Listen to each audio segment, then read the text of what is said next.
You're listening to the Fast Intentions Podcast. Now here are your hosts, Nathan and Todd.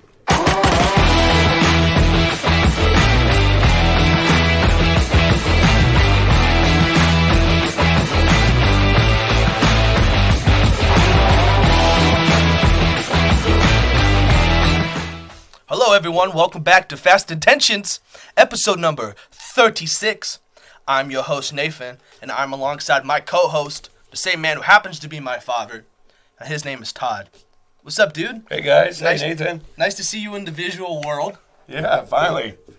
Happy New Year and all that. Yeah, Happy New Year. Sorry Happy about new last podcast. week, guys. Well, as you can tell by my voice, I'm still kind of struggling, but just was really sick last week. Wasn't feeling that great, and just didn't have much of a voice. I still don't have much of a voice, so we just spent last week setting up our fabulous Fast Intention studios. Nice decoration here, courtesy of our friend Glenn Turner Jr. Shout out Glenn. Glenn, Oklahoma. Peace. It was good.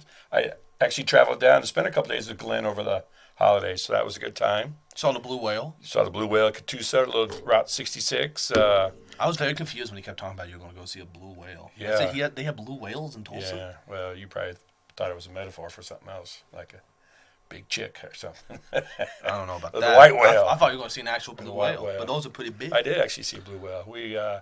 I can tweet that out on the Fast Intentions Twitter page for you if you want to see that. But yeah, it was a good time. Just drove down, spent some time with Glenn, hung out some of the places where him and Wayne used to go, went and visited a museum where Wayne worked, the J.M. Davis Arms and Ammo Museum. Huge place. I mean, just tons of guns, and I just couldn't believe it, man. Just aisles and aisles of display. They have them fanned out, and real incredible place. So if you're really into that type of stuff and you're ever in the Tulsa area, stop in there, check it out. So real cool. Yeah, and you talked about tweeting it. You can actually post it on the new Fast Intentions Facebook page too. Well, that's right. We're up and running on Facebook now. How do you want to do that? Do you want to run Facebook and I run Twitter, or how do you want to do that? Well, maybe, because anytime I put anything on Twitter, you rebuke me or Well, I don't delete rebuke it, so. but sometimes you just sometimes the wording could be a little bit cleaner, more modernized. Well, I am not the journalism major. You are. That is true. You're at Fast Intentions. I'm glad you've come to that. Thank you. So yeah. Anyways, we're doing video now, so hopefully this all works out well. This is our first time doing it. I've had a failing YouTube career, so I've done some video. Hit and roll. Check it out. Go look it up. Hit and roll. Him and his siblings. It's bad. Because then I was sitting on the side of the table, and then you see how long I am. Girthy. Yeah, how girthy I am. Fat. So. PHAT. So, it's just us two, so we can both sit here. You missed the sound drop to me. Oh, yeah, and we also have a soundboard. So, hopefully these aren't too loud the first time. I can go and adjust the volume. Where's my rim shot? Oh, sorry. So, we have these now. That's why we have headphones. I'm going to have to get me some drumsticks to pretend like I'm actually doing that. Do it one at a time. I'll do it with the sound. Okay. Oh, whoops, kid. Should have had the burrito bowl. So, yeah, the burrito bowl from Chipotle. Good. It's helping me on my diet. So, yeah. Sponsor us, Chipotle. Yeah, now we're on video. I need to lose weight because I'm fat as hell. So, and you could tell. Well, you made me look skinny, so thank you. You're welcome. Hey, day are will you be like good. everybody else and do your New Year's resolutions? Did you make a resolution this year? Well, not really. Mine's always kind of lose weight. It happens every Well, yeah. Well, I've been fluctuating. I don't really want to go into specifics of how much I weigh, but a long time ago, I was weighing what I was now. I think it was in high school. And I lost like 70-something pounds or like 90-something Yeah, you did really pounds. well. Yeah. And then I lost like 90 pounds. I ended up going like 130 back up. Oh. So I was 30 over. But then I went down 70-something pounds. And now I've been up 40 pounds again. So I've lost 8 pounds this week. Oh, good for you. Just for not doing so shitty. Well, it's so hard to lose it, but man, it comes on easy. Oh, yeah. I was just off for 2 weeks, and I stepped on the scale the other day. I was like, oh, brother. Well, to be I honest, shouldn't be taking 2 weeks off, especially around the holidays. my habits are really bad too. Like if I eat I don't want to go into my diet, but like if I eat something like McDonald's, I'll get like a meal, and then I'll get nuggets too. Or if I go to like Wendy's, I'll get like a burger and the fries, and then I'll get like a chicken sandwich too. So like stuff like that. And if I do that like 2 times a day, that's like really bad. Well, it's a running joke, but really eating healthy is expensive. I mean, you go to McDonald's, get 3 burgers for $2 or a salad for $12. Yeah. Like, give me 8 of those burgers. So, but main thing was me finding I used to eat Jimmy John's a shit ton. I just get a turkey sandwich and eat that. And I've been eating the Chipotle rice bowls a lot. And just eating that's enough to kind of fill me up. And I just put like lettuce, cheese, sour cream, steak. Nice. So Good for you. So hopefully we'll keep it up again. It would be nice. And my friend Brand tells me I need to go on my WWE career. That's a funny story. He was telling, I still work at Don and Millie's, the fast food place, and we have Cindy, the commissary lady. Yeah, shout out. Got a commissary lady who does like the onion rings and stuff. And Brandon went up to her one day. He goes, Nathan's going to become a WWE wrestler. He's going to be a WWE superstar. And she goes, what's he going to do, like sumo wrestling? And Brandon said, he started laughing. Cindy goes, oh, I didn't mean it like that. So he told me, he goes, Cindy said that to you, but don't tell I told her that. So That's pretty good. I doubt Cindy's listening, but if you do or watch, now you know. Well, my New Year's resolution, of course, I want to be in better shape and do better, as in my meal. But my main thing is just to kind of value myself more this year. I've always kind of been the organizer and planner of my group, and it seems like I never hear from any of my friends unless I call them. So I decided that this year that you didn't see that.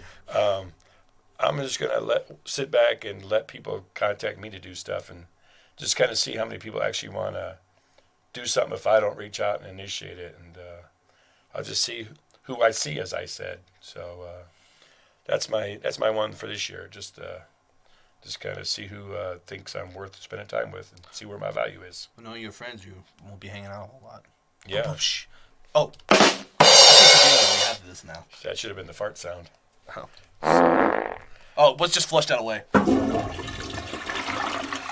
I promise when the show actually is going, we won't do it so much, but it's fun for now. So, anyways. It's a new toy. It's a new toy, yes. Well, this is episode 36, the first visual episode, but we still got to go off 36, not going off number 1. So you know what that means. We have to go through the list of famous number 36 and see who we're dedicating this episode to. And this is a good episode, too, because this is the first video one. So they get First time putting on the readers. So, and hopefully over this journey, I look skinnier and skinnier. Yes. If I start to get fatter and fatter, you better say something in the comments. All right, first on the list, Jerome Bettis, the bus. The bus. Started out with the Rams, got traded to the Steelers, had a good career, is in the Hall of Fame. Yeah. Marion Motley, famous football player from back in the day, Hall of Famer for the Cleveland Browns. I don't know what that is. If you watch a lot of NFL films history, he'll show up. Leroy Butler. I know what that is. Lawyer Malloy. Mark Haynes, Merton Hanks, defensive backs. Brian Westbrook. Of course, I think he was more like 30 than 36. I think he might have been... I don't know who Brian Westbrook is. He's a running back. Oh, I'm thinking of Brian Mitchell. So, I think Brian Westbrook is 36. Benny Blades, another defensive back. Steve Owens. Kevin Owens? Sean Williams, defensive back for the Giants. 36, as you can tell, kind of falls in the area of defensive backs in the NFL. Let's see. I'm excited till we get to like 50 and 60s. That's kind of our top 10 here. The Bus, Marion Motley, Brian Westbrook, Lawyer Malloy, Terry McDaniel, Leroy Butler. There's not too many that really stand out there. I mean, I think this one's kind of simple. And Jerome? Or... I might be kind of homerish with this one, but I think the bus is the way to take this one. Too bad I don't have a bus sound effect. The bus is That's a don't truck. sound like- That's a truck. Right. It's like... Him or Leroy Butler, I would say. Because those are the only two I really knew. Oh. But we can go Jerome Bettis, that's fine. All right. Who was last week? 35. Who was it? I don't Kevin remember. Durant? Huh? Was it Kevin Durant? Yeah, we did go with KD. Yep, Kevin Durant. Yep. That is correct. Well, I can look on the Fast Intentions analytics. We only had 6 plays. Play the sounder while you're looking something up. We don't need to do it right now. We'll save that for He later. added a sounder, and I said, you should play that while we're looking stuff up, and there's dead air, so... Well, I want to be fill in the careful. blanks. I want to be careful the first time because I don't know how loud it is in comparison to our voice. So I don't want to, like... Well, play I'm going and then... with Barry White, low and slow here, baby. Oh, God. Now they can see you do this shit in person. Okay, so what do you want to start? You want to start with pros or you want to start with college? You want to start with the pros or the cons? So, yeah, the pros or the cons. This is kind of be a football-heavy episode. I think I have a few baseball stuff to talk about, but not, like, crazy. So. Well, we can start with the pros. Monday is what they call Black Monday. You want to start this way? Is usually the day after the season's over. That's when the head coaches are starting to be let go, and we have a slew of them already. We had Arthur Smith from the Atlanta Falcons. That was a pretty for sure one. He just hadn't really done much with the talent he had. I mean, he kind of still needed a quarterback. I don't think Ritter or Mariota was the answer, but had some good pieces. And Kyle Pitts still hasn't really done much, Yeah. even though he was such a.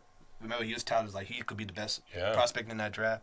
Drake London hasn't really turned into like that star guy yet, and then Bijan Robinson had some moments, but Yeah, he did, Kind of but- he wasn't as strong. But yeah, he later took on. a back seat sometimes to Tyler Algier, Yeah, who was I don't even know if he was drafted. If he was, maybe like a 4th round pick or something. So, I mean, it's good. You want to have that 1-2 punch, but yeah, just a couple games he just didn't play very much for whatever reason. yeah. So he was let go, and then you had Ron Rivera of the Commanders. He was let go, and that team had a nice little run there in the middle of the season where everything kind of came together. Sam Howell was playing good, receivers were doing well, the running backs, and then just kind of fell apart towards the end of the year. Well, because for a while it was like that defense. That defense is really good. Because remember that year the NFC East was so shitty, and they ended up getting in. They Yeah. had Heineke like starting in the playoffs against Tom Brady, Yeah. and he had some good plays, which is weird because Taylor Heineke's been like their best quarterback they've had. Tyler. Is it Tyler? I didn't know it was Yes. Taylor or Tyler. Well, he used to play with the Falcons, so. Yeah, but he was like he played for him and he was really good. And then they just kind of we're going to start Carson Wentz again, 4 interceptions or whatever. So Well, it's like the Commanders went with Jacoby Brissett. Well, like, okay, Brissett might be the better quarterback, but for the foreseeable future, do you really want to play Brissett, try to win a few games, or do you want to put Howell in there and see what he's got and see if he can become the man for your team? well, even he's had some good moments, but I don't think he's the answer. Yeah. So and then they traded away all their good defensive talent anyways. So they're kind of going to rebuild. So Ron Rivera kind of leaving, I think, is just kind of we're going to go in a different direction. It was now. probably a pretty foregone conclusion that he was going to leave. But speaking of going in a different direction and making a kind of a bold move, the Titans move was the one that Yeah, that was Mike pretty Vrabel surprising. was the one that was like, because they definitely seem like they're going to be. Derrick Henry may not come back. Ryan Tannehill's not the answer. Derrick Henry gave a big speech after the game on the field. So I asked Jed over at Big Red Junkies. He's a Titans fan also. But I said, was he retiring? He goes, no, he just probably won't be back with the team. So he just wanted to thank everybody and appreciated them. Yeah. So So I mean, I don't remember what I was going to say. If they're going to move in that direction, it makes sense, kind of like they want to start fresh. I'm assuming is why. But I think Mike Vrabel was the reason why they were even successful in the first place with Tannehill and stuff. Remember the first seed that like 2 years ago, and you were making fun of them for losing in the first round, and then Wow. they had that big run against going to the AFC Championship game against Kansas City, and then they had a good year the following year. They've struggled the last 2 years, but I mean there isn't a whole lot of talent on like the offensive side of the ball to really do anything. So I mean, besides Derrick Henry, he was everything, and which is weird because everyone always expected him to have like a bad year, and he never really did have a fall off year. He just kept going, which is crazy for as much Well, carries and load he gets. they were like run first and then a good strong defense. Well, Derrick's kind of fallen off a little bit, not a lot, but a little bit, and then their defense is really just kind of fizzled out. Fell off. So it's just. But even then, you think, I mean, we'll talk about the Jaguars in a bit, but even then, they came out, they played hard, and they screwed the Jags out of making the postseason. Well, that's what I was going to say. So- With everything that went on, I can at least say thank you, Tennessee, because of your victory of the Jaguars. My Steelers made the playoffs. Now, We're both the 7th seed, baby. yeah. That's why we're up in our Now, teams. it was a choice of maybe playing the Bills or the Chiefs. So, Who'd you rather play? I don't know. Probably the Bills. They played the Bills early in the year and beat them. See, I think the problem is now that since they're in there, they won't be taken for granted as much as they might have been. But I mean, the fact that T.J. Watt's injured and is going to miss a few weeks isn't going to help either. But yeah, I don't know. Chiefs seem to have their number, especially at Arrowhead. So well, I was thinking, I think the Chiefs are probably the better team to play, especially because Pittsburgh struggles offensively, and the Chiefs aren't really. Well, right doing now, much. honestly, I mean, I guess people would say Baltimore's the dominant team in the AFC, but I mean, yeah, Lamar didn't play, but they didn't look that impressive to me on Sunday. And Pittsburgh played him earlier in the year with Lamar and beat him. So Well, let's see. Lamar's a different beast. So yeah, But anyways, yeah, the Titans move was really confusing. So I mean, I get that maybe they want to just clean slate, but I think you could do a clean slate and then keep Mike Vrabel there to lead it because yeah. And then the last piece is Seattle asked Pete Carroll to step down as coach, and he did. He's gonna remain with the organization in some capacity. They don't know what that is yet, but I heard an advisor role. So, well, that's just a generic term people use. But so Pete Carroll stepped down after a successful career with Seattle after running away from USC before his sanctions. And it'll be interesting to see if Jim Harbaugh does that after bringing Michigan the national title. But Well, you'd have to we'll think. delve into that a little bit later. You have to think Pete Carroll would be going in like the front office. Like they're not just gonna get rid of him. Yeah. For as much as definitely. he had Geno Smith. Everyone thought he was just a piece of crap, and then he brought him out and brought the best out of him. So there's something there. He's able to get Russell Wilson. He looks like crap with Denver, and he looked amazing with Pete Carroll. Do you think there has to be some sort of kind of Yeah, he's done pretty well with the connection there? draft and having a say in the draft. So I could see maybe having some kind of position there. But Mike Vrabel will definitely have another job before next season rolls around, Oh, yeah. if he wants it. And there's a few rumors out there that Mike Tomlin might step down after the season. And the Steelers drafted Mike Vrabel, and he played there for a few years. So there's a connection there. And I've seen some people say that if Tomlin does step down, they should jump on Vrabel. But we'll see. But what do you think about? There's also rumors about Bill Belichick not coming back. Yeah, well, no matter how good things are, sometimes your message just gets stale, and your voice just kind of doesn't resonate with players. And he's a well-respected coach among his peers, but sometimes the younger guys coming in just Don't. want a fresh perspective or want somebody more relatable to their age bracket. And Bill just isn't that anymore. And people want to say he's a great coach, but him and Tom Brady were the combination that made it work. And you could see without Tom Brady, things just didn't work quite as well as they hoped. Now, Mac Jones and these other ragtag sets of backups just are nowhere near Tom Brady's level. So, but that's the issue with many of these coaches getting fired. They just don't have the quarterback position set yet, or don't have a definitive player that's the face of that franchise going forward. And you can't fire the team, so who goes to coach? Well, I mean, Mac Jones will probably go. Yeah. Now the Bears have decided to stick with Eberflus for another year. So, But they fired. but they fired the offensive Getsy. coordinator. So we'll see how that goes. Well, because I think there was a quote from Ryan Poles, their GM today. He was like, "Oh, Justin Fields, I feel confident in his ability to lead the team, but we're in a unique situation." I think was what's quoted. So obviously, number one pick, Caleb Williams, perhaps. Do they want to move on with Justin Fields? Do they think he's the guy, or Caleb Williams coming in being touted as like one of a generational quarterback talent? So it is a weird situation. Well, there'd be people interested in Fields if he is put out there. Well, I don't know if they'd want to. Yeah, because they can trade Fields. They could technically trade the first pick if they really felt like it, if they felt confident, which they did. Excuse me. Which they did with Carolina, and that ended up working out for them because Carolina was a big piece of shit. I hope you're picking up my mic well enough. I know a couple episodes ago my mic was kind of low. Well, as long as you're kind of leaning into it, but then I can fix that in You post. can boost me up. Yeah, Okay. I don't listen to the whole show, so maybe I listened to part of it and said, "No, you sounded good," and then Emma's like, "He's so low." I'm sorry. Yeah. So, well, anyways, before we get into our playoff predictions, we've Dun, dun, dun, dun. kind of already been doing it, but I just kind of want to talk about some teams that Okay. maybe didn't make the playoffs and see how we see them Oh, heading okay. off into next year. So, I mean, I don't really care to talk about the Falcons or the Saints, do you? Oh, we do got to talk about the Saints because that Jameis Winston. Jameis Winston, is it Dennis Allen, the coach? Yes. Dennis Allen situation where Arthur Smith was out there yelling at him like, "You son of a whatchamacallit," because they were in victory formation. They ended up running it in for a touchdown. But Dennis Allen said that wasn't the play call. Jameis Winston took it upon himself to call that play, and then he lost that, and then Where's that flush sounder? oh, that's the fart.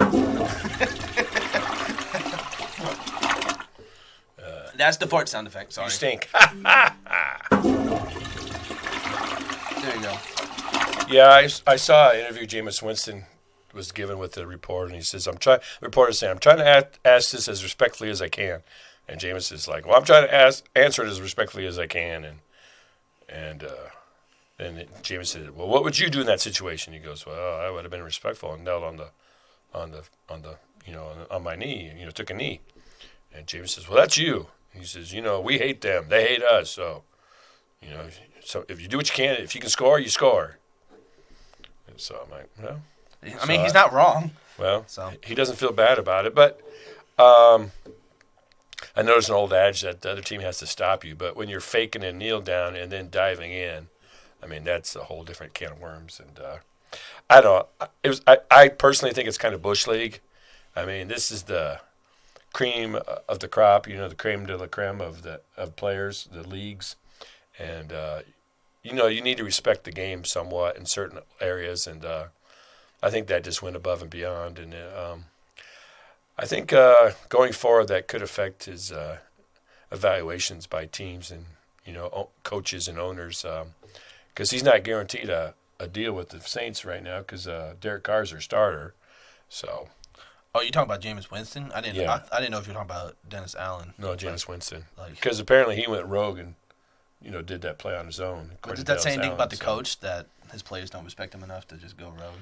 Well, not in that instance. I don't think so. It's just a spur of the moment thing, and I'm sure he said something to him after the fact. But But then if that is true, then Dennis Allen had to take it from Arthur Smith, and then if you saw the clip, Arthur Smith yelled at him to turn away, and then you could tell Dennis Allen said something, so he turned and yelled at him some more. So maybe Dennis was saying, "Hey, that wasn't the play call."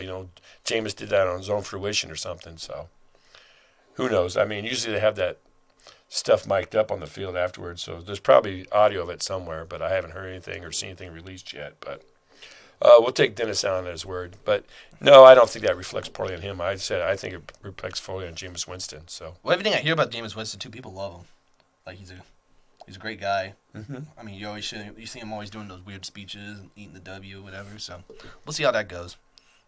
Well, I wouldn't be surprised if he issues some kind of apology, probably in a written statement or something somewhere down the line here. Okay. Well, another team I wanted to talk about was Jacksonville. We already mentioned it. They were 8-3 on the season at one point. Number one in the AFC, and they ended the year 9-8. Curse of the terrible towel. What happened with Well, they were in Pittsburgh, beat Pittsburgh in Pittsburgh, grabbed the terrible towels from the fans, were waving them, threw them on the ground, stomping on them, and everybody knows in the NFL there's a curse if you disrespect the terrible towel. And after they lost Sunday, it was all over X. You shouldn't disrespect the towel. There's a curse, and the Jags paid for it. So that's all I got to say there. Okay, well. That sums up their season. They disrespected the terrible towel. Sounds like a Steelers homie to me. But, no, it's hard to see because that division was so weak that you thought because they had such a good stretch at the end of last year, and Doug Peterson coming in, Trevor Lawrence finally playing well, that this would just be a cakewalk for him. And it was pretty much. And then people are making memes about, you ever see the Carlton from First Punch when he shoots the shot and he's like, yes, and he just completely whiffs it. Yeah. People said Trevor Lawrence with the season on the line. Just making a bunch of memes about him. Well, they spent a lot of money on free agent defensive players last year, remember? So, yeah. And tried to strengthen that side of the ball. And, I mean, it probably didn't live up to the hype. And then, Trevor Lawrence sounded good. But, teams adjust, and the more film you put out there, the more they can see how you play and what you like to run and that kind of stuff. So after the teams adjust to you, then you got to adjust back. And it's just like they talk about in baseball, when a new pitcher comes up and is blowing everybody away, and they adjust to him and they start hitting him, and then he's got to adjust back and find a different way to pitch. So yeah, sad to see for Trevor Lawrence, but this is his third year, still young. So I wouldn't count this as like I mean, I guess it's kind of a failure on the season to go out the way you did, but it's not like. Well, they have pieces. They have him, ATN. Yeah. I mean, the receiver's probably a little bit weaker. Calvin Ridley, Christian Kirk, but I mean, I don't know if those are the top tier guys, but yeah. Got a good tight end in Ingram, so maybe a little line help, some more defense. Excuse me. So I won't talk about the Colts because they just had a quarterback was injured. So that's kind of how their season went. Falcons we already talked about. The Vikings, Kirk Cousins was out. But is he a free agent this year? I believe. Or he has 1 year left. Something like that. I think he has 1 year left. But they're going to have to make a Kirk Cousins decision eventually. Yeah, they went through a litany of quarterbacks. I mean, just these last few weeks, every time you turn around, there's somebody new under center. Jalen Hall, Nick Mullins. Yeah. Josh Dobbs was like Superman for a week and a half. Yeah, he came out like a house on fire. And then just. So yeah. But the Vikings, no offense to any Viking fans out there, but they're always. No offense. As they always like to say, all hat, no cattle, which means there's a big build up for him. But then when it comes time, it just. You know what I have to say about the Vikings? We're going to overuse these sound effects for the first few weeks. That's definitely a Packer fan doing that right there. Okay. Jets, Aaron Rodgers will come back. That defense is great. I don't think we have to say much more. Unless Aaron Rodgers is going on. Well, I guess he won't be going on Pat McAfee anymore. Well, if you want to bring this up now. Well, yeah, just real quick. The controversy where the Epstein list of passengers was coming out and Aaron Rodgers referenced Jimmy Kimmel being possibly in there because Kimmel had said something about him. Well, then Aaron Rodgers was on Pat McAfee show yesterday or the day before and was trying to justify what he said. And, he's an anti-vaxxer, MAGA supposedly and all this and that. And he just made some lame argument, and just, he didn't put anything out there because he says, well, I'm going to be on McAfee next week, so you can get my answer then. So he had a whole week to lay out his answer and what he wanted to say. And Kimmel had a monologue about him the night before. Yeah, and he just went on, and he just kind of rambled, and it just didn't really make much sense to me, really. Just trying to justify himself and what he said, and, I didn't actually say that, I basically inferred it, but I didn't really say it. Yeah. So they let him say his thing, and then Pat McAfee basically said today that he was kind of done with that and he was kind of glad to be past it and doesn't want to have to do have to deal with it anymore. And so he's decided not to have Aaron Rodgers back on the show anymore. So he can just stand there in his sleeveless shirt, in that room and talk while A.J. Hawk just sits there on the other screen and goes, hey, don't hate on A.J. Hawk, leading tackler for Green Bay. No, but... Yeah, after all this, everybody says, what's A.J. Hawk really do? And then there's all these memes out there. It's him standing there. And it's like the Easter Head Islands, heads. Just because he does have a talk. No, but I love A.J. Hawk. He's hilarious on that show, too. But, no, I think it's just a thing where Aaron Rodgers, he gets free to say what he wants. But no offense to poor Pat McAfee, but I don't think he's really politically inclined. So people are like, well, why don't you call Aaron Rodgers out on this? Why don't you call him out? And he's like, I don't really know what, all this stuff is. He just kind of goes, and he's like, wow, you're a smart man. So I think it's just more of a friend thing. But, yeah, if Aaron Rodgers is going to go on there and keep talking all this shit, getting Pat McAfee and ESPN in trouble, I understand why. Well, but it just said for the rest of the year, but the season's over. So, he could come back next year, technically, I guess, if he felt like it. So well, for the year, this is 2024, so that means he can't be back till 2025. Well, for this season of the NFL. Oh, okay. So the playoffs, he won't be on there. Playoffs? So, yeah. I get what exactly. He was on there. Oh, I didn't really mean to say it like that, but it was kind of implied that way. Why? He could have just said, I didn't mean it like that. I apologize, but I have a problem with him saying that I'm like a conspiracy theorist or whatever. Because, he is. But, he can have his own theories, but he's spreading a lot of misinformation about COVID and stuff, and I think that is dangerous. Sometimes certain realms that you should probably just stay away from. Yeah. In your head, you probably think, well, I can say this and this will sound great, and I'll come off looking really good. But then when you get out there and start saying what you want to say, then you get some questions and stuff, and you're like, oh, then I got to back this up now. Yeah. So it just doesn't come off as well as you thought it might when you started. So. Well, anyways, all I can say is he's not my quarterback anymore. He is not. He was my man crush for a while, and then he got real crazy, and I said, all right, well, he's my favorite player now. Now he's not my player anymore. He's still my all-time favorite Packer, but not often. Who's the best Packer quarterback of all time? Aaron Rodgers. Brett Favre. No, it's Aaron Rodgers. Bart Starr? No, it's not Brett Favre. It's Aaron Rodgers. Brett Favre. See, Bart Starr's the only Packer quarterback that has any baggage. Brett's still fighting that thing down in Mississippi. Well, it's okay. Jordan Love's coming. Did you see that post I had on Facebook? Oh, there you go. Did you see that post I had on Facebook? You did? Jordan holding up the 3 when he won his 3rd title, and it had Favre, Rodgers, and Jordan Love on it. Oh, I didn't see that. Oh, I posted that. And Glenn commented, that's my wife's favorite team. So, yeah. Jordan Love's the man. We'll talk about him in a sec. Patriots we already talked about. Panthers, I don't think we need to say much besides Bryce Young is super young. And he survived the season. Held up well. So, I mean, he didn't play well, but it's his first year. He's the one overall pick. He's going to get time. And it's his first year, relax. No one can be a C.J. Stroud in their first year. No one can be a Jordan Love in their first year. Well, yeah. So, I mean, you can't come in and set the world on fire. He'll get time to develop. Hopefully he gets a chance. And hopefully they get the coaching in that they want. Because Frank Reich obviously was not it. Because they put him out. He wasn't right. And so much for Matt Rule looking like he's a terrible Carolina coach because they're still pretty shitty without him. It's okay, we got him now. Cardinals, Kyler Murray's out all year. There should be young too. I don't think Kyle Murray's the answer at quarterback. I haven't been too impressed with him. I mean, he can run around and make plays, but when he has to stay in the pocket and lead that team, he just. I like Kyler Murray. I think. Well, I don't have anything against him. I just don't think he's an NFL franchise quarterback. Well, okay, I wouldn't say he's not elite, but I don't think he's like garbage. I don't think he's garbage. I just don't think he's the one you can build a franchise around. I mean, he's if you have pieces around him, like he's like a Geno Smith. I mean, Geno Smith's a good quarterback, but you're not going to build your franchise around him long term. You might get a couple years out of him, but that's. Well, we'll have to see because I think they're gonna stick with him for a few years. We'll see they spend enough money on him. Yeah, like he looked good that one year. They were undefeated, remember? And he was really good. And then they kind of fell off, and then he was hurt this year. So we'll have to see. Maybe this will be a prove-it year for Kyler Murray. This man, even though I think Lamar Jackson is on prove-it year, and he's pretty much. Yeah, he did pretty good. So, avoided the injury bug. Yeah, Seahawks didn't make the playoffs. They missed it because they lost the tiebreaker to Green Bay. We're talking about Geno Smith.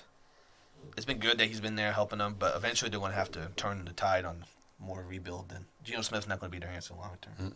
And they have a lot of talented pieces on defense that are super young. So I think they need to just shift that focus on the offensive side of the ball eventually. Maybe get a guy in that they want to develop with Geno. They have a lot of gray area. They have like older veteran type players, and they have a lot of younger guys like Kenneth Walker the third, a couple years in. So there's not a lot of middle ground in that team. It's either DK Metcalf's really young too. So. Yeah.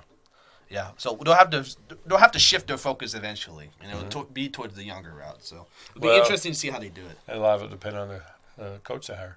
That's true, and I think people have something to say with that. Giants took a very bad step this year after making playoffs last year. And Daniel Jones was hurt. Yeah. A lot of injuries. So I'm not too worried about that.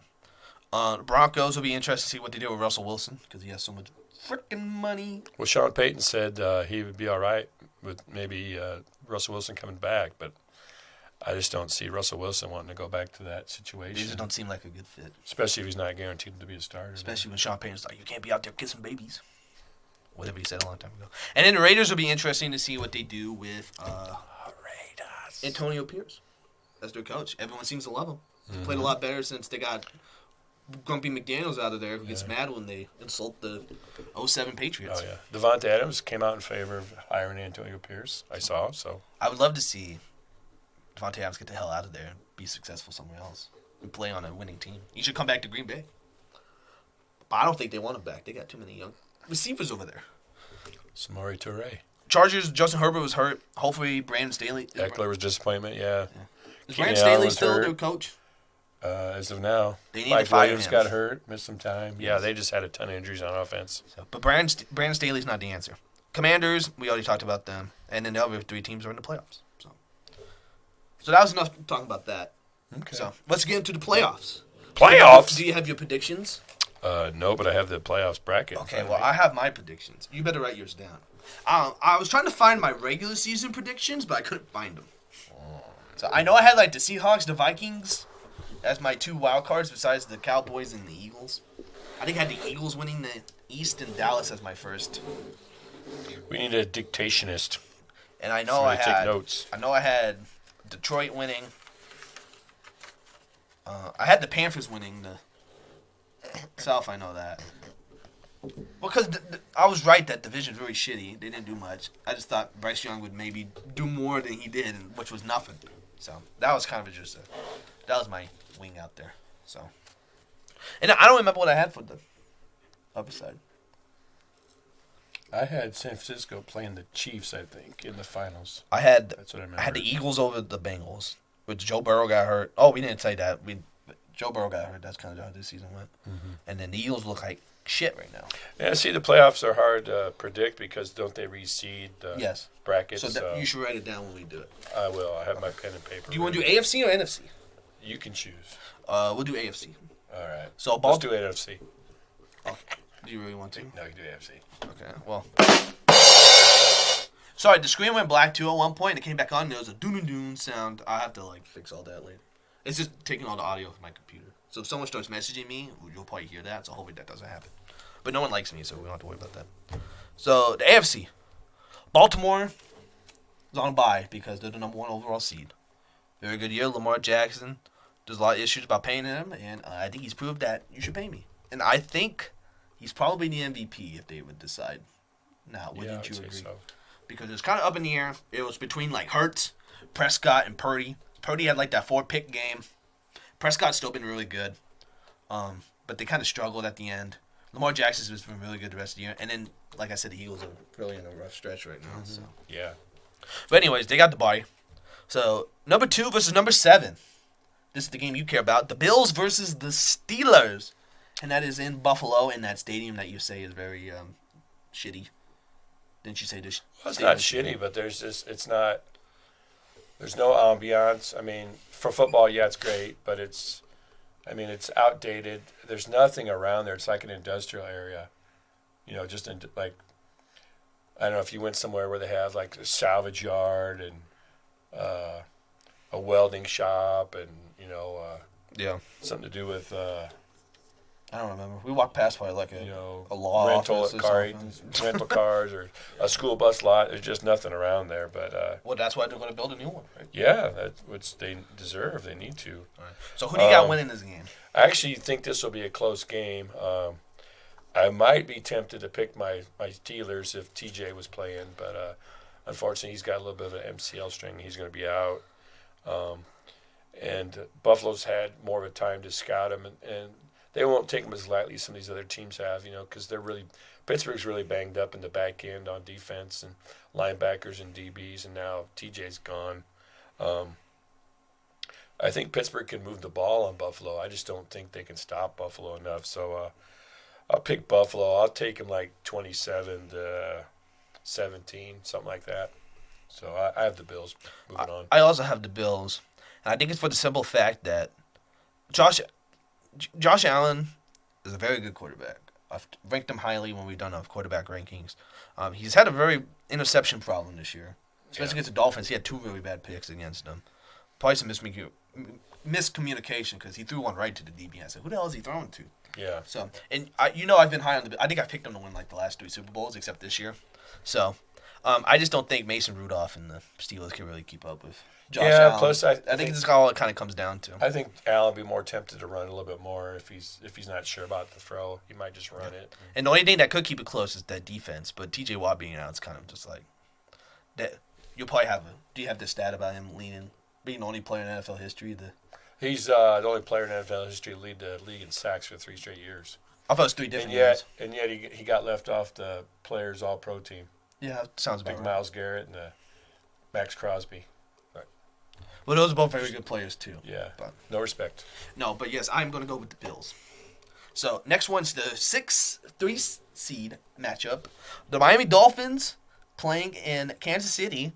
And, ironically, it's supposed to be feel -8. So, sunny Miami won't feel so sunny over there. Who do you have winning this game? I have the Chiefs. The Chiefs have struggled down the stretch. Mahomes hasn't been his best. His playmakers haven't really stepped up for him. Pacheco's played well. Kelsey's even struggled a little bit. Little Taylor Swift-itis maybe. Weak legs. But, Miami's got to come up here, try to play in the cold weather, which they're not used to. The Chiefs have a good enough defense. The Dolphins are banged up a little bit all over, offense and defense. If the Dolphins can come out and establish a running game with Mostert and maybe A-Chain, is that how we're pronouncing it now? Or? No, it's like a cane or something. I think it's like A-Cane or something. Well, I know it's been produced a couple different times. Yeah. Then they have a shot. I mean, Mostert's, really been a good player. I think he had 12 touchdowns and been a beast. So if Miami can establish a running game, they should be in it. But I just see the Chiefs doing enough, and maybe a critical turnover towards the mid to late third quarter. A favorable pass interference. Give the Chiefs a easy field position stuff. I see the Chiefs winning by 10, but I got the Chiefs all day long in this one. You ready for this? I have the Dolphins. Do you? I do have the Dolphins. Oh. Going to Kansas City. I don't know. It's just something about watching the Chiefs lately. Just the offense. It's just not working. Travis Kelce's getting doubled. I mean, who else is going to get the ball? Maybe Valdez-Scantling on like a long streak. Like if he gets open. Rasheed Wright's been good. Drops it. It's going to come down to Pacheco.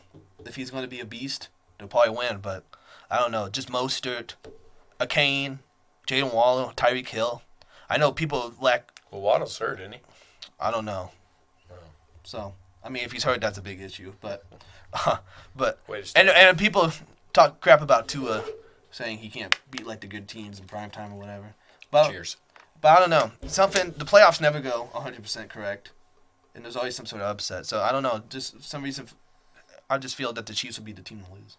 Okay. Especially because they've been struggling. And I feel like a lot of times when I'm on this podcast, we talk about refs and stuff. Like the Chiefs got favored by this. I feel like sometimes I kind of come out here and I seem like a Chiefs hater, which I'm not. I don't hate the Chiefs at all. But I'm just going to kind of lean into that and pick the Dolphins. So we can't all be the same. So we'll do something different. I think if there's any upset, that would be the one. Okay. So.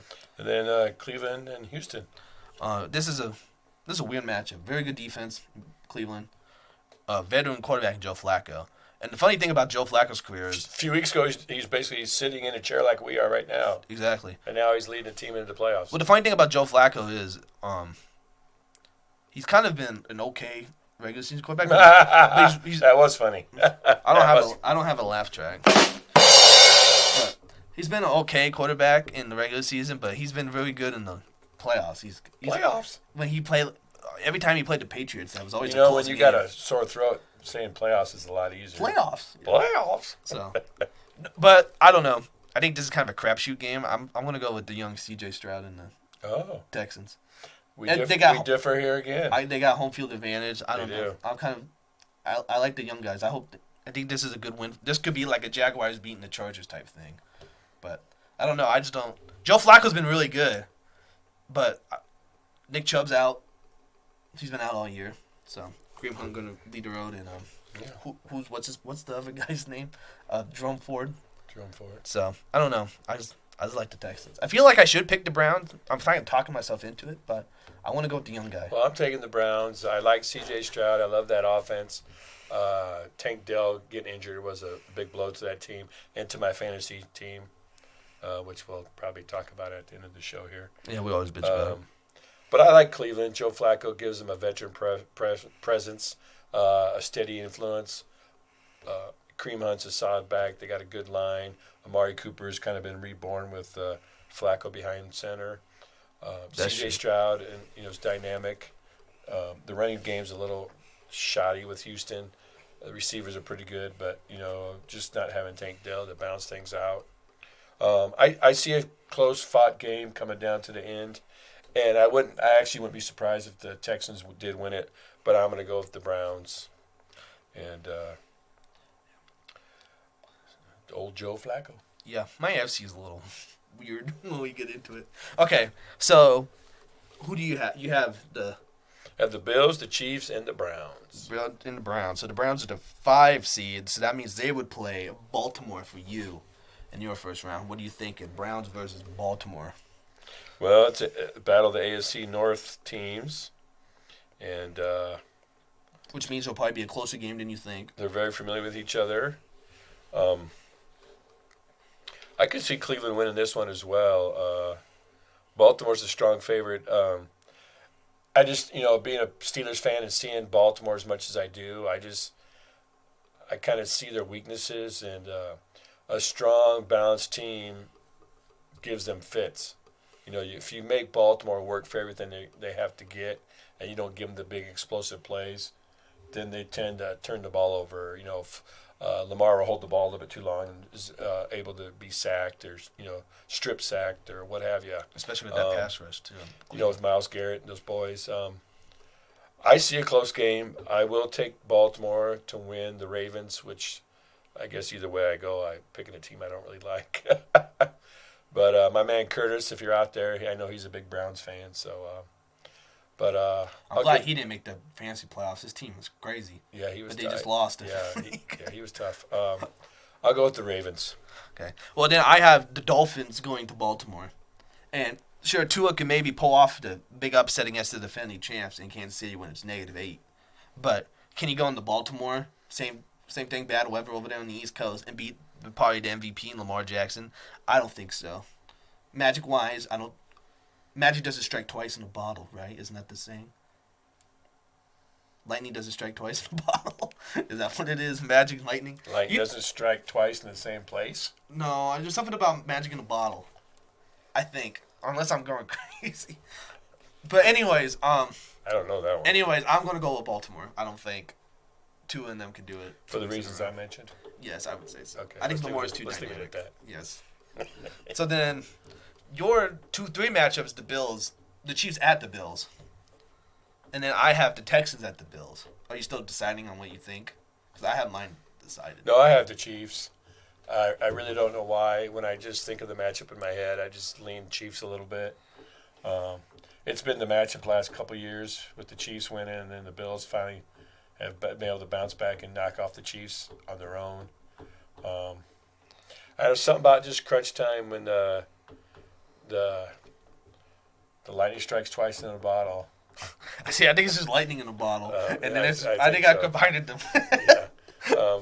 When the rubber meets the road, I like Patrick Mahomes over Josh Allen. I'll give the edge to the Chiefs. I can't see the Bills winning, but I'll go with the Chiefs to play Baltimore in my AFC Championship. Okay. So then Texans versus Bills. I think this will come down to the veteran quarterback versus the rookie quarterback. Josh Allen's been there before. Well, I guess he hasn't made he did make the AFC Championship game because they lost to the Chiefs, and because there's Stephon Diggs staring at him. I was sitting in a restaurant in Kansas City actually when that game was on. Yeah, you've told that story. And I was cheering for the Bills very loudly while the whole other place was cheering for the Chiefs. But I couldn't see it. I could just hear the TV and I could hear what was going on. So when I heard the Bills, but even they got blown out that first year. But that divisional game where they just kept going back and forth. I think Josh Allen has proved that. I didn't want to put it over my earbud. I think Josh Allen's proved that he can make the big plays in the playoffs. Thanks for calling me bud. So no problem, bud. So I think just no playoff experience with C.J. Stroud and the Texans versus the Bills. I think the Bills also too high-powered on offense in comparison to the Texans. I'm going to go with the Bills. So then I got the Bills in Baltimore in the AFC Championship game, and you have the Chiefs in Baltimore. So who are you picking? Who's going to the Super Bowl? Oh. I should have had this all written down on paper ahead of time. Now I'm looking. Yeah, you can go ahead. I have Buffalo. I'll see if you could. Well, that didn't help me. I don't have Buffalo. I have Buffalo beating Baltimore. Tell me why. I don't know. Tell me why. To be honest, I don't know. Baltimore's lost in the playoffs before. You can only find that kind of analysis here on Fast Attentions, folks. That's a lightning in the bottle moment. It is. I've been high on the Bills before. This year is the year that they've kind of struggled at the beginning and they're going under the radar. And so I think maybe this is the year where they don't have those expectations or that pressure that they can do it. And Lamar Jackson has shown that sometimes in high-pressure situations he's not always performed the best. I guess the Titans down one year when they were 14-2, they lost. So I don't know. I don't think it's necessarily a knock. But like I said before, in comparison to my NFC, where I think a lot of the obvious teams I've predicted, there's always some sort of wild card. So I want to pick Buffalo because I just don't want to do I don't want to spoil it. I don't want to do a 1-1 in the Super Bowl. It seems kind of lame. So I think because Buffalo's been struggling. Well, very rarely does it go chalk. So I mean, you try to predict the upset here and there, but I mean. So I don't know. I just see Josh Allen and the Bills doing it. So. Yeah, it'll come down to in your scenario, it's just the quarterback who takes the moments to run and runs productively and doesn't turn the ball over. That's because the problem with Josh Allen especially is he gets in these ruts where he just starts forcing the ball because he just believes in his arm too much. Yeah. And he'll try to throw it into tight windows and it gets him in trouble. But then you compare receivers, they don't have Mark Andrews, do they? No. Good. I know they talked about potentially come back the last week. I don't know if I haven't heard that. I know they Of Isaiah Likely, who's a nice replacement. So, but then they have like Zay Flowers and Odell Beckham, who've been good. He's had a resurgence. Yes, but like in comparison to like Stephon Diggs, Dawson Knox, Dalton Kincaid, Gabe Davis, they have that Shakira that does well. I feel like they have more weapons. Shakira, the hips don't lie. Yeah, hips don't lie in the Super Bowl. So I don't know. I'm gonna go with the Bills. All right. Well, that may be stupid, but. Of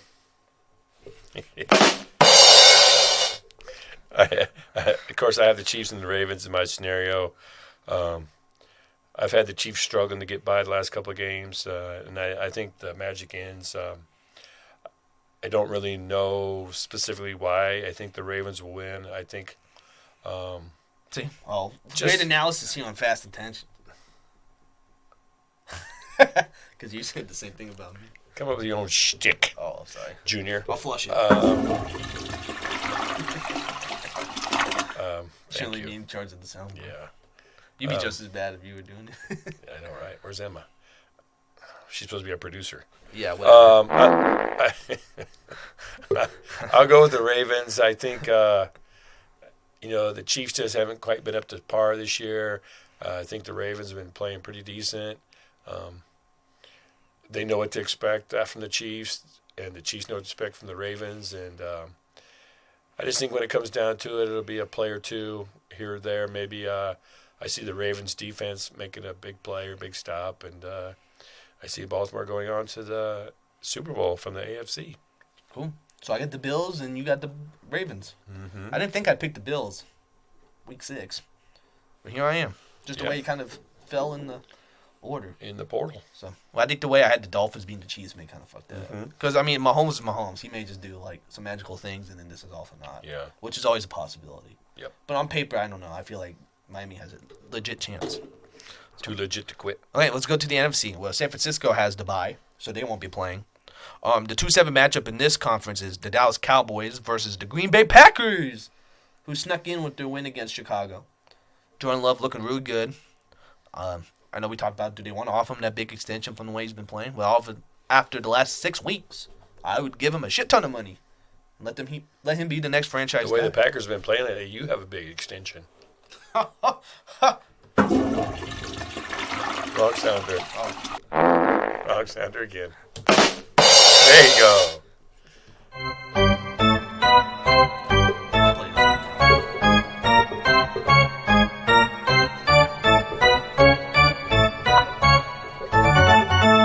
Charge!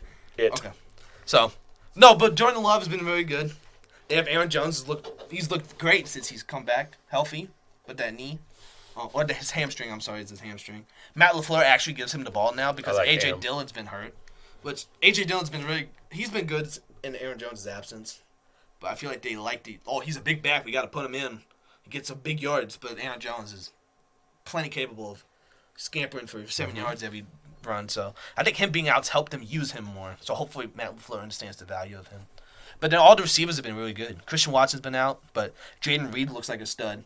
Dontavian Wicks, they keep showing clips of him and how he looks like Devontae Adams. I know that's kind of a big leap, but he has a lot of potential. Romeo Doubs is good. Him and Jordan Love do that nice fade in the end zone. He almost had one that got knocked out. And this is with Christian Watson being hurt, who's arguably their best. Yeah. Luke Musgraves and Tucker Kraft, both rookie tight I ends. lost Christian Watson on my really fantasy team also. Yeah. Well, he was in my OEQL league. Was when I beat you in the... Yeah, we'll talk about that later. Okay, yeah, we'll talk about that later. So there's a lot of good things.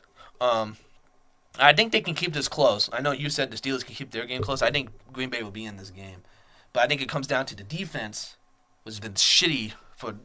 They've been good against the Vikings' fourth-string quarterback and against the Bears, who I think at home at Lambeau, the Bears... Your four-string team. They've now lost, They've now lost 10 in a row. They were kind of hot going into it. They won like 4 or 5. But I think the Bears and Green Bay is just kind of a hidden game where they're going to play hard. So I think for Dak Prescott and the way CeeDee Lamb's been the best receiver in football for like the last 4 or 5 weeks, it's just been crazy what they've been doing. I think they're just too high-powered, and Green Bay's secondary is too shitty for a bunch of first- and second-year players for Green Bay to kind of keep up with them. So I think Dallas will win. I think it'll be close, probably like a touchdown or maybe 10 points. But I think Dallas and their pass game is going to be too lethal for Green Bay to Yeah, Dak and stop. CD just have a combination going right now that's been unstoppable. CD Lamb had a ton of potential when he came out, and he's finally realizing it. Dak's looking to get him the ball. Sometimes when a guy's there, even if he doesn't look open, you throw him the ball. And he gets open. And CD's kind of become that kind of guy now for the Cowboys. And, the Packers are playing well. They're kind of rounding into form. I don't think they have quite what it's going to take to beat the Cowboys, especially in Dallas. I expect a good game through the first half or so, and I maybe see Dallas pulling away by a couple touchdowns, and I'll take the Cowboys. Yeah. And I think it's just a success for Green Bay to even be in there with Jordan Love as their in his first year starting. I think he's second in the league in touchdowns.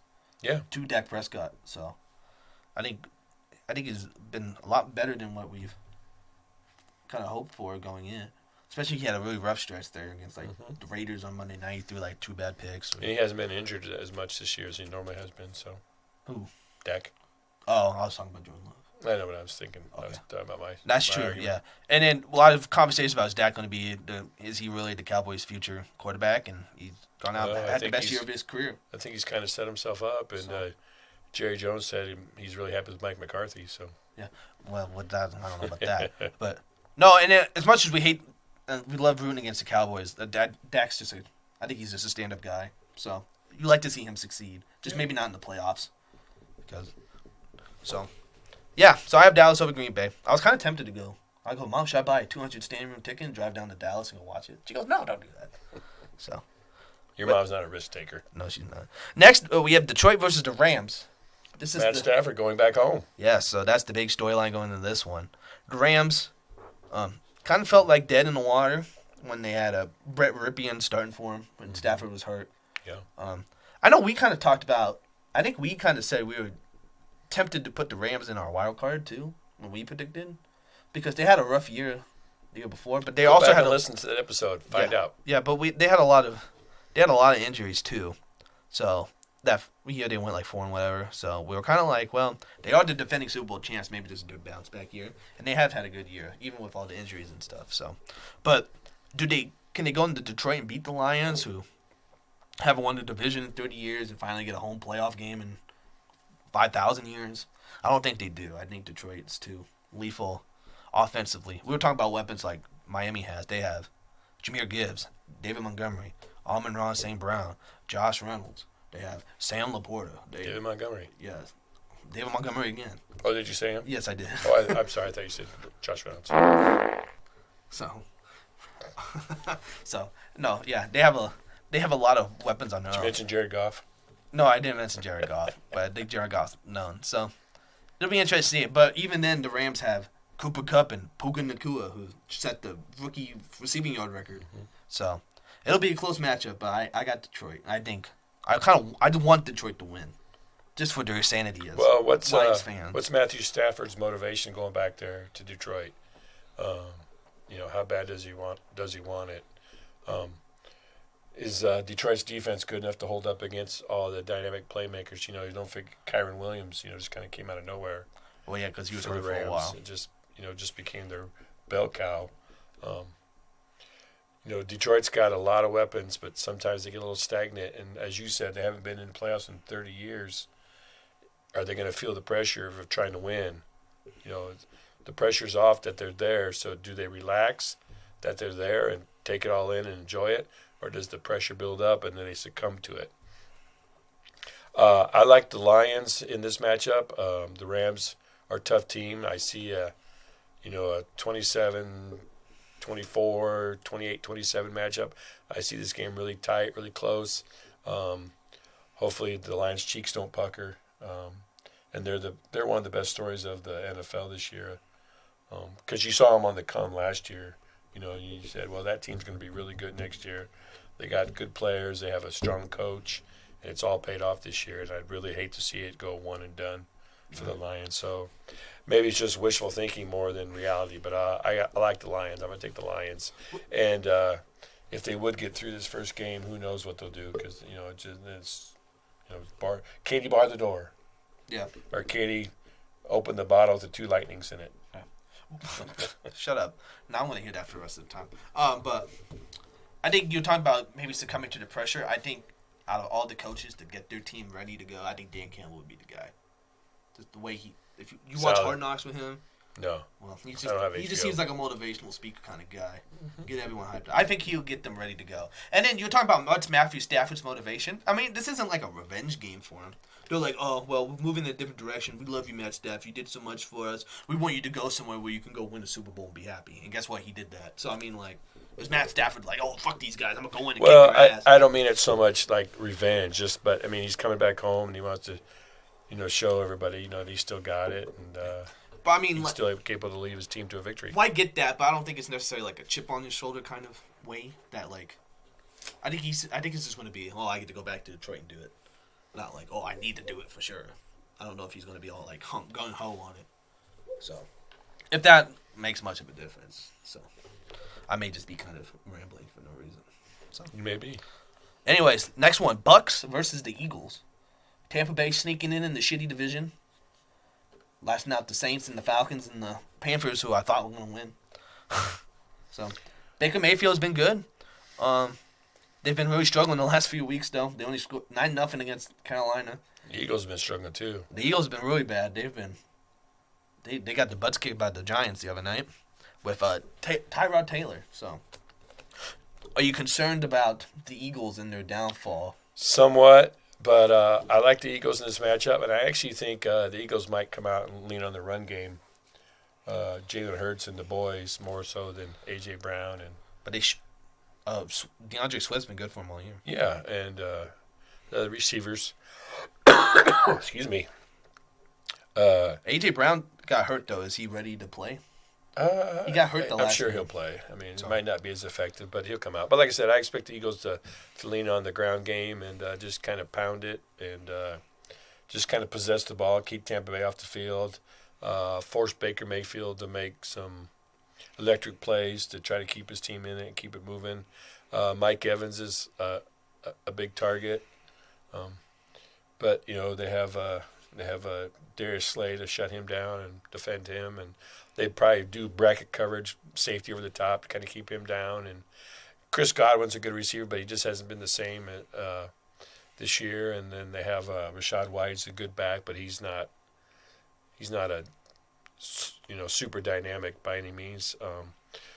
The Buccaneers are a solid team, but I just can't see them beating the Eagles. I think the Eagles will do enough to pull this one out, and I like them to advance. I think so, too. As much as their offense has been struggling, I think their potential is a lot higher than, no offense, Baker Mayfield. And he's not playing Joe Barry's Green Bay defense in Lambeau.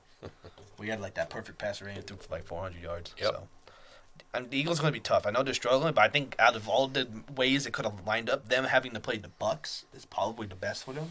So, hopefully they can win, feel good about themselves, and carry that momentum. Yeah. So, good way to put it.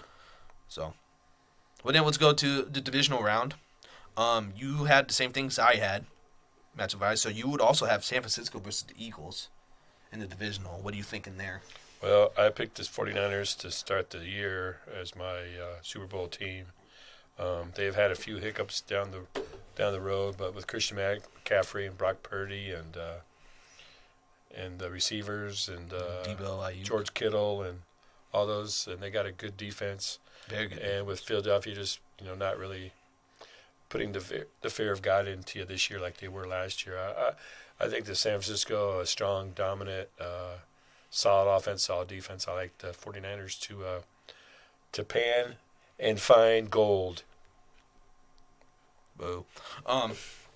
So, yeah, I picked the Eagles going into the year to win the Super Bowl. So they've been struggling. Fly, They've been Eagles, struggling, fly. but is this adversity the time for them to rise up?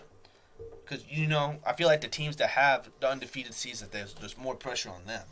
So if the Eagles have been struggling, maybe they go in, they don't fear nothing. They're going to be like the Eagles wearing the dog mask again. They're going to be like, no one's counting us out. We may go in and we're going to beat the 49ers. But I don't think that's going to happen. I have San Francisco winning. Okay. For all the reasons you said, I think they're just too good. And I know Brock Purdy is always kind of the question mark. I think everyone's kind of hating on Brock Purdy. But he's a system quarterback. We can say that. We don't have to say how elite he is. but we can also say he's a good enough quarterback to get the job done. So, well, if you're a system quarterback, fine. But if you're really, really good at running the system you're in, what's wrong with that? exactly. So I think does the narrative where they're like, well, Brock Purdy's not elite, but Brock Purdy's just a system quarterback. It should be kind of combined. He's a very good system quarterback that fits that system and plays well. So I think we could just leave it there. He's good for the 49ers. We've talked about before. Jimmy Garoppolo was good for the 49ers. He fit that system. And look at him in Jeff Garcia. Look at him in Las Vegas. He hasn't been that good. So I think it's just the 49ers system. They don't need an elite quarterback. What's next if they trade for an Aaron Rodgers? I'd pick the 49ers to be undefeated. But, we're not. We're speaking of hypotheticals here. Yep. So, no, I like San Francisco. And then we both have Detroit at Dallas. We do. Which I didn't mention when I was talking about the Green Bay game. Dallas has won 18 in a row at home. Something like that. The Jerry Dome. Jerry's World. Yep. And then the hunger. This is what the Lions, who haven't made the playoffs in like 30 years. Well, they haven't won a playoff game in 30 years, I should say. They made the playoffs. Who did they beat the last time they were won in the playoff game? Oh, fuck. Because they lost in the NFC Championship game, didn't they? Well, if you look down your paper, there would be a hint right there. Well, I have a lot of teams listed. They beat Dallas. Did they? Okay, I didn't know that. They lost to the Redskins in the NFC Championship game. I knew they lost in the NFC Championship game. Yep. That was before my time. So it's weird. You got the weight of the Detroit Lions, who haven't won a playoff game in 30 years, versus the Cowboys, who haven't made it to a NFC Championship game since '96. So you got both the streaks on the line, and you got two very talented offenses going against each other. Two good pass rushers going against each other. Stephon Gilmore being injured and potentially out is also a big storyline for them on that defense. But I think the duo of Dak and CeeDee Lamb, I think, outweighs what the Lions can do offensively. And I think the fact that they're at home. Will Laporta be back? That's true, too. Didn't he get carted off? I don't know. I didn't even think about that when I mentioned him in the first round. So, yeah, that could be a big issue, too, against the Rams.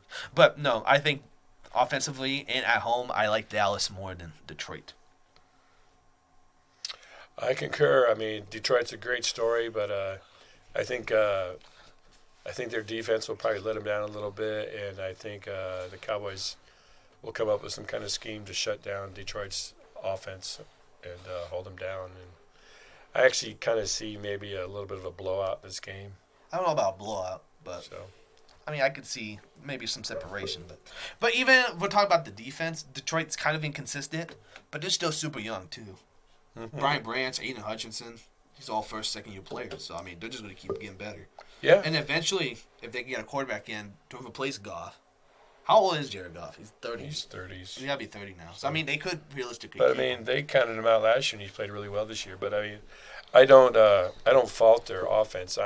The fault for me for Detroit is more on their defensive side and their defensive backfield. They just I don't know. I just can't see them holding up. Well, I was just trying to say they're young. So they can definitely. keep going with that young movement and still be just as good as they Yeah. are. So, yes, I have Dallas. So then San Francisco versus Dallas. Mm-hmm. Two teams I hate playing in the NFC Championship game. Yeah. Who do you have? I'm going to stick with the 49ers. I picked them. I think the consistency of the 49ers on offense and defense, I just have it outweighing the flash and dash of the Cowboys. I mean, you got Micah Parsons and CeeDee Lamb kind of flashing, and I think the 49ers have enough to counteract each of those guys and hold the Cowboys' offense in check. And I could see them making a couple big plays, like maybe George Kittle having a big catch, what have you. I mean, if a costly injury maybe comes into play, but I like the 49ers going to the Super Bowl to face the Ravens in a rematch of a previous Super Bowl. Oh, that's true. I was like, Ravens, what are you talking about? I have the Bills. But no, I have the 49ers winning as well. I'm just going to leave it at that. Yeah. I think at home, too. Sometimes home field advantage does play a part. So then do you have... I have the Bills versus the 49ers. Do you have the 49ers doing it, or do you like the Bills? Doing what? The Bills of Buffalo winning the SB. What Super Bowl is this? 48? 49? The one we're doing now? The one we're predicted. It's like 50-something. Is it 50? I think it's like 56. Wow. Isn't it like 56? I don't think it was that high. I know it's 50-something. Because Super Bowl 50 was I'm going to look it up now. Where's the Jeopardy theme? Super Bowl.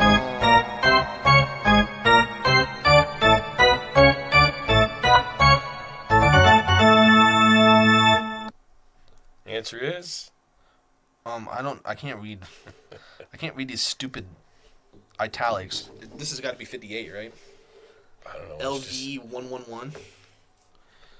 What Super Bowl number is it this year?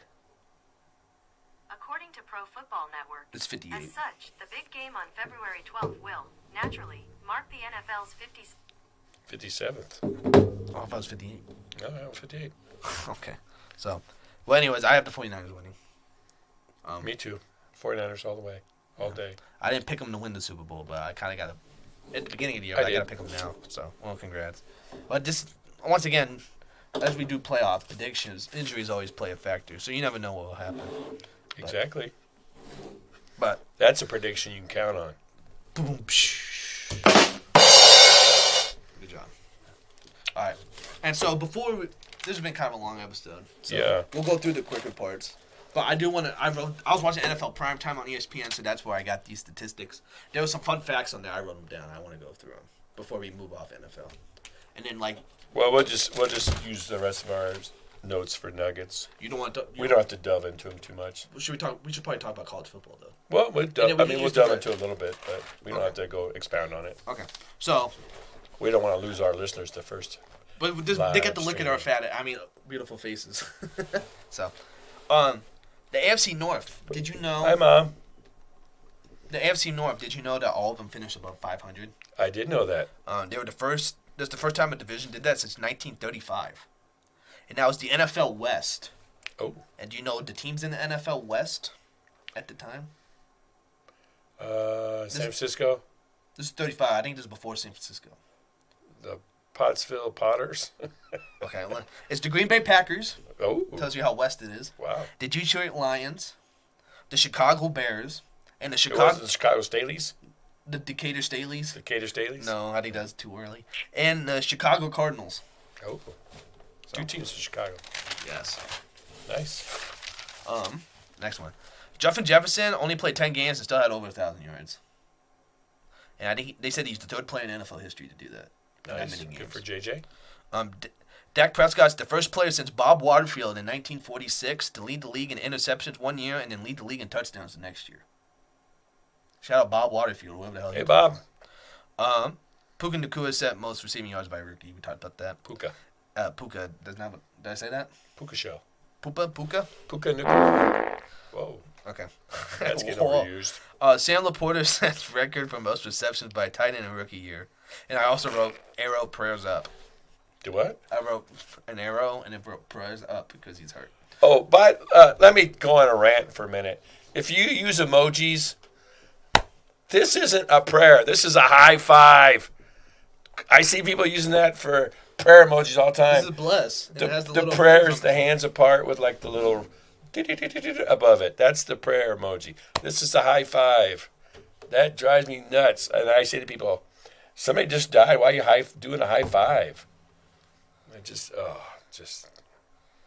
Well, you are right. They do have like the prayer. I'm taking a page out of my friend Nyla's book in her Ranter Banter podcast where they go of their. Isn't this their the high rants. five one? That one?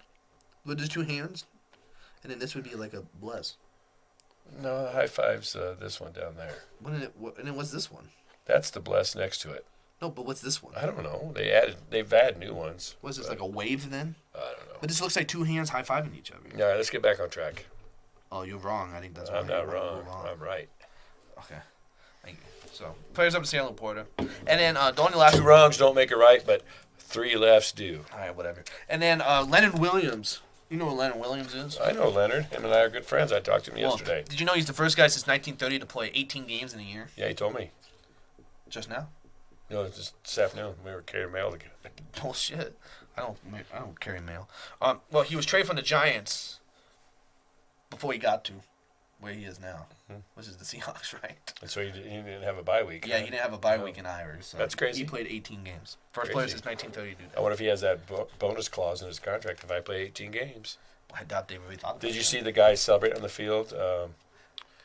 Was it Chris Jones and somebody else? For the Chiefs? Somebody from Baltimore got a credit for a sack, and he kicked in like a $850,000 bonus, so he was jumping around on the field celebrating. I don't blame him. And then they reviewed it to make sure it was a sack. And I go, man, he's going to be pissed if they call that, a incompletion or something. Well, speaking of, did you know Travis Kelce was like 16 yards away from getting 1,000 yards, and then they still benched him? He was like 13 yards away from getting 1,000 yards. Well, maybe they'll still give him the bonus. Who knows? Yeah, because then they'll talk about he's the only tight end to have like 3+ seasons of 1,000 yards, and then Greg Olsen like tweeted at Adam Schefter and said, "Hello, remember me?" Yeah. He said, "I don't know about that," and he goes, Adam Schefter's like, "Oh yeah, besides Greg Olsen, him too." So I know you didn't want to keep going, but we'll talk about Nick Saban retiring as the coach of the Alabama Crimson. I saw that when I was finishing up work, and actually, speaking of Jed again, he came up to me. He got back, and I was taking my lunch, and he goes, "Did you see you just retired?" I go, "Yeah, I'm writing it down here in my notes." And he started laughing, and he goes, "I should do that." I go, "What?" He goes, "I need to start writing stuff down," because he goes, "I forget about it. I see something, I forget about it." And I go, "Yeah, me too." So I carry a little notebook with me, and I'm always writing notes down. But yeah, 72 years old, spent 17 years at Alabama, and probably the most successful college coach of all time. Do you want to hear his accomplishments? Yeah, you can read them all. His career record's 297, 71-1. 7 national championships. Wow. 11 SEC championships. 1 MAC championship. 5-time SEC Coach of the Year. 2-time Paul Bear Bryant Award winner. 2-time Walter Camp Coach of the Year. And 2-time AP Coach of the Year. And Adam Schefter tweeted, speaking of, even though apparently, according to Greg Olsen, his stats may be wrong sometimes, but stat today, under Nick Saban, Alabama has more players drafted in the first round, which was 44, than it had losses, which was 29. So Probably recruited more 5-stars of anybody out there. Okay. And before we do our Nuggets, Michigan won the national title. Woo. Yeah, we don't. I mean, we kind of skim over it. I mean, I feel bad because. No, we don't. They cheated. But yeah, well, Michigan ended up winning the national title over Washington. Just came out with a solid ground game and busted 2 big runs and got up on Washington. And Washington was trying to play comeback all night. There was a few controversial calls, people were complaining about. I actually, there was one holding call that negated a big pass play that might have gave Washington some momentum. I actually thought it was a hold because you saw the guy get turned and he actually kind of fell as he's trying to pull away from the guy. So I thought it was a good call. I didn't see the controversy in it. Michael Penix got hurt, was still trying to play. You could see he was holding his arm. I think he might have hurt his shoulder or something. So game effort by him. But, yeah, Michigan, just despite the scandal, was the dominant team all year. The players obviously used the scandal as fuel. Jim Harbaugh said they've done nothing wrong, and they claimed the national title and everything. We'll see if Harbaugh's found of wrongdoing. They'll probably have to vacate the title. But as it is with any other times, you see the product on the field, and you saw Michigan was just a dominant team all year, and just you have to give him credit. And J.J. McCarthy, I think, only lost one game in his college career here, and that was to TCU last year in the playoffs. So, yeah, props to Michigan, Jim Harbaugh, just a dominant performance from start to finish this year. Yeah. The only thing I'll say about that, I didn't watch the game. I was watching Monday Night Raw, more important stuff. But I think a lot of people, now in football we talk about the age of the quarterback, so powerful and all the passing and stuff. And people kind of crapping on J.J. McCarthy for his, crappy, I guess not crappy play, but, his lack of stats. J.J. McCarthy getting carried. They had a video of ants carrying, a biscuit, and they said J.J. McCarthy getting carried to the championship. But I think, leave the man alone. This is, at the end of the day, this is a team sport. And so there has to be other phases of the game that work in order for it. So maybe the quarterback may not be the strongest, but there are other ways to win a championship. Well, he's obviously the leader of that team, and he's a very strong leader. He's like Tim Tebow kind of in that realm. Tim wasn't the greatest. Well, some people say he's the greatest college player of all time. I don't think he was even close. But just a strong leader. They had the back of the team. He just led the team by words and actions. And JJ might not be putting up the stats, but he does what he has to move the ball down the field and keep the team going. He throws a lot of passes just like a laser, and sometimes he needs to kind of back off a little bit. And if he goes to the pros, he'll learn that. But, yeah, he was the right quarterback for that team, and he led him, by words and actions. And sometimes that's what you need, just a strong leader. So I will agree with the sentiment, except the fact that Tim Tebow actually did put up a lot of stats. And won a few Heismans. Yeah. Or one Heisman. Well, I didn't say he didn't put up a lot of stats. I just didn't say. Well, I don't think he's like one of the greatest players of all time. Well, I think he is one of the greatest college All players right. of all time. But in comparison, You're wrong, but that's all right. they can both lead a team, but statistically wise, J.J. McCarthy's nowhere near Tim Tebow. You can be wrong. That's okay. Nah, you're wrong, but that's okay. We're going to go on to the Nuggets section of the show. Are you ready? Because we can talk about the rest of the stuff I have. Yeah. Yeah, you ready? Let's hear the Nuggets. Well, you're supposed to go in with me. Oh, what am I supposed to say? I don't know. Talk about hopping in the capsule with it. Oh, scoot over. Too late. Oh, sorry. I already started playing it. Okay, so you want to start first? Houston, we have a problem. You want to start Cleveland first? Browns are beating us. Yes. Okay, I'm gonna check the Celtics score while you do the first nugget. Oh, sure. Thank you. He's got My Raiders. glasses. I want to make sure I pronounce this gentleman's name right, or I'm trying to. Florida offensive guard Micah Mazuka has agreed to commit to the University of Nebraska. He's a big lineman from Florida. Nebraska tried to recruit him last year. He chose to go to the Gators, and strong player, played all 11 games for the Gators and produced really well, and actually has a brother who's a walk-on as a running back here, and so several ties to the Huskers and the Husker program. And honestly, it's an area of need that, since Ethan Piper had that gross bad injury, or, sorry to use my elementary school words here, but, had that bad injury last year. So who knows if he'll be back. And if he can't make it back, I guess apparently Matt Rule said he'll have a position as a GA assistant if he wants. So big get for Nebraska, and they're still working on a receiver and a couple linebackers. So we'll see. But, yeah, that kind of dropped today. So that was, strong line, and adding to that and fortifying a strong line is always a positive, Nathan. Yeah, I was very paying attention to what you're saying. Okay. I was playing with my lips. Your For turn, people Nathan. watching now, I forget now. People can see me what I'm doing. Yeah.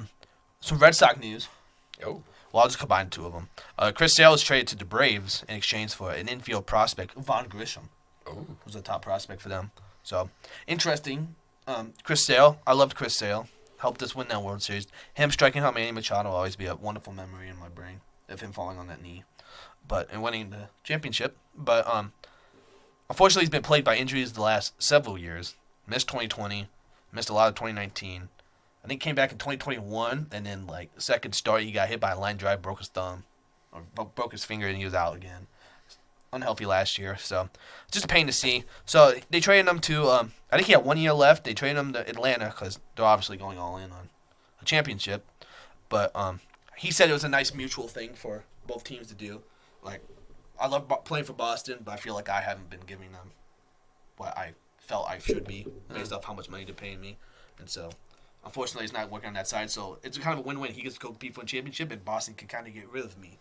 Well, Atlanta showed faith in him by re-signing him to a 2-year deal. So that was kind of the question mark. So yeah. it's one thing to take a chance on Chris Sale for 1 year because he's take a Chris chance. Sale. Take a chance. I mean, it's been a long time since we've seen a healthy Chris Sale. Take a chance on me. Shut up. It's been a long time since we've seen a healthy Chris Sale, but technically back in 2018 when he was healthy, he's one of the top 10 pitchers in baseball. So are you really going to take the risk by signing him to a 2-year, $38 million extension? I guess you are. And they do have a club option on the second one, so they could just say, get rid of you. But I think it's kind of brave of them. It's kind of brave of the Braves to give him that big offer. I can't. Obviously, they looked at the medicals, were happy with what they saw. The team doctors checked it out and said, that things look good. And like I said, they rewarded him with a nice contract. So, yeah, definitely good for Chris. And then, hold on, before I wanted to talk about the other Red Sox thing. Oh, sorry. Which, shout out Glenn for giving us this banner, but we're not Texas fans around here. This may not last up that long. We're going to get rid of it eventually. But the Red Sox signed Lucas Giolito to a 2-year deal. I don't think it's been a while since we talked, so that wasn't known. 2-year, $38.5 million deal. Second year's a player option as well. So very similar to what Chris Sale got with the Braves. Yeah. So Lucas Giolito's coming off kind of a rocky few years.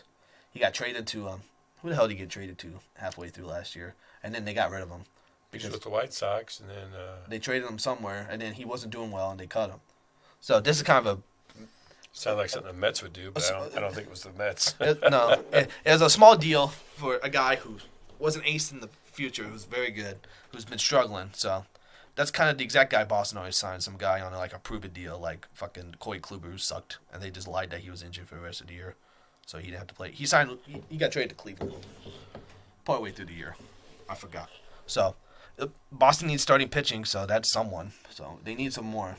So we'll see how that goes. Yeah, the free agent market's moved kind of slow, and there's still actually some big names out there. So It'd be interesting to see where these guys ends up. I've also heard Marcus Stroman's very and I heard conversations with the Yankees. I heard Cubs today. I've heard the Yankees ones were serious. Oh, okay. Well, we'll keep an eye on that was that. yesterday though, so I guess the Cubs could be today. Kawhi Leonard signed a Kwame 3-year Brown. deal. Yeah, sorry. Sorry. Kwame Deal signed a 3-year deal for $152 million with the Clippers. When he's healthy, he's one of the best players in the game. Coming off an injury a couple years ago when they've tried to limit his minutes and his playing time to when they need. But when he's healthy, fully healthy and out there, he's just a force to be reckoned with. So props to Kawhi for getting his deal done there. So yeah, that's the only thing. He hasn't really been healthy for a few years, because even when he is, he's like resting all the time. So it's just because people are kind of saying this is the last year for Kawhi and Paul George to really prove that they could be a championship caliber team, which they've been one of the hottest teams the last month or so. After they lost like the first 7 games with James Harden, they've really figured it out, which we kind of suspected they would after a little bit. So I guess Steve Ballmer and the he's playing video out loud on the. This looks kind of cool. Thanks for interrupting. Sorry. So, It's live. Anything could happen. it's not live; it's recorded. But Is it live or is it Memorex? It's live right now, but it's not Shout out to live. Vern. That's an old reference. I bet you Vern gets that one. All right, whoever. But oh God, you made me lose my train of thought. So people are thinking if Kawhi and Paul George weren't healthy and could lead a championship team, that maybe they would just kind of cut their ties and maybe go a different route. But obviously, they feel comfortable with Kawhi and Paul George. They signed Kawhi, so Yeah. we'll see how they continue with their roster. So. Well, I don't have any more nuggets. You got anything else, Nathan? Well, that was one of my nuggets, so Okay. you used it. Oh, My sorry. last one was Teoscar Hernandez signed a 1-year, $23.5 million contract with guess who? The Mets. No, the Dodgers again. So the Dodgers are continuing to sign everybody. Deferred. Did you see that meme out there where the Dodgers logo instead of saying Dodgers, it says deferred? Yeah. I mean, this dude signed a 1-year deal, and they're not having to pay him until 2034. It's ridiculous. I mean, if you're signing a 1-year deal, you should have to pay that guy that year. I mean, that's no ifs, ands, or buts Well, on that. we had That's that big ridiculous. conversation on a different episode that you can go back and listen to. Yes. So about deferring. So yeah, it's crazy. They said in contracts given out already, Dodgers have given over $1 billion worth of money. Yeah, it's crazy. So, but when this 10 years spans up in 2030 something, they're going to be shitty because they're going to be paying a lot of money. They're going to be paying Shohei Ohtani to not be there. Well, I saw somebody break it down online because of how much more people pay for season tickets and how many games they play and playoff games and stuff.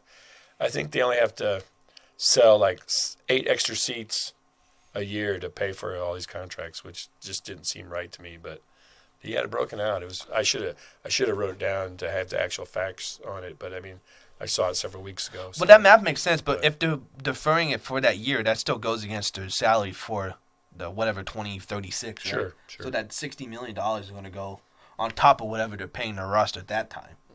So I mean, and then if that goes over the tax, that's all millions of dollars getting an extra 70% they got to pay They're for. in what they call win now mode, Nathan. So yeah, I mean they're just going to be shitty for like 10 years. So, Well, but I mean when it's the that 10 years comes, we'll worry but it's about the that. Dodgers. I mean if they want to, they can still spend the money and be good. So we'll see. But they better win a fuck ton of World Championships pretty soon. Otherwise, they're going to be pretty screwed. So Well, any comments this week? no, I guess we'll hold on to that sounder. I don't think so. Didn't I already play it? The sounder for the comments? Well, we have it. So whenever you guys There it want to is. leave us some feedback, let us know. Yeah. So yeah, first video Fast Intentions episode. Thanks for watching. Hopefully you made it to the end. Sorry we rambled on. But that's okay. You can watch it. As Nathan said earlier, we do have a Facebook page, so we will be posting this on the Facebook page or the link to it on the Facebook page. You can find us on all the socials. please like, share, rate, review, everything. Get us out there. Tell your friends and family and people you hate, people you love, all about us. Word of mouth is how we'll spread and keep going. Spotify. You'll find us on YouTube. Almost anywhere you can find podcasts except for Apple. That damn Apple. Yeah, fuck Apple. Still can us on Twitter. Fast Intentions, F Intentions Pod. Please reach out to us there. We try to post on there. We're kind of inconsistent on it, but we'll try to be better. As Nathan said, and I mentioned earlier, shout out to Glenn for the banner. Appreciate it. If you have anything you'd like us to display during the pod, within reason, that's not lewd or My rainbow anything dildo. like that, send it to us. We'll be more than happy to put it up for an episode or two and give you some credit for sending it to us. And This is a mainstay. This has to stay, though. yeah, that's it. And eventually Nathan and I might display some things of our own on our own. We have 3 panels. So Nathan has a panel, I have a panel, and then the listeners have a panel. Oh. So this is the listener Is this how we're panel. doing it? Yes. Well, we got to find a way to reinforce this. I can pin up my Packers stock up there. Yeah, well, I have my Green Bay Packers. I have a way. I have some ideas about how we can do that. I just didn't have time. I would go grab it. As you we have listeners in Oklahoma, Missouri, Arkansas, and many other places. But if you don't know, we had a pretty decent snowstorm here the other day, so been kind of scrambling, shoveling, and work. We've both been working and putting in some hours and what have you. So we prepped for this last week because my voice again was not doing too well. Still planning to do it every Thursday. So we're recording on Wednesday, January night, January 10th. And then I'll get it up Thursday, hopefully by the night. But this is video now, so I may have to do some extra editing. We'll see how it goes. Well, we're hoping, having the soundboard, or we'll cut out some of that stuff. But the video may make it a little funky, but we'll figure it out. So, but we might have. This episode probably went a little bit long. We apologize for that. People want to hear our playoff prediction. Well, yeah, I mean that added. We had to do a lot of intricate analysis on those teams and what have you. So yeah. Oh, you should have put your hat back on. Our outro was gonna be shaking our balls on our heads. I don't know. But I was thinking at the end because I'll have to fade out, and I was thinking about the intro place. We'll put the logo back up. Do we have the outro? No, I don't. I'll add that in post. Are you going to use the same logo, or are you going to use the other logo for the end? Well, I don't have a white version of that other logo. Emma needs to make it. Oh. So, I was shout out Emma, our sister, who helps us. But I was thinking we can high five, and as we high five, it fades into the logo. I don't want to high five you. How about we kiss? Thank you.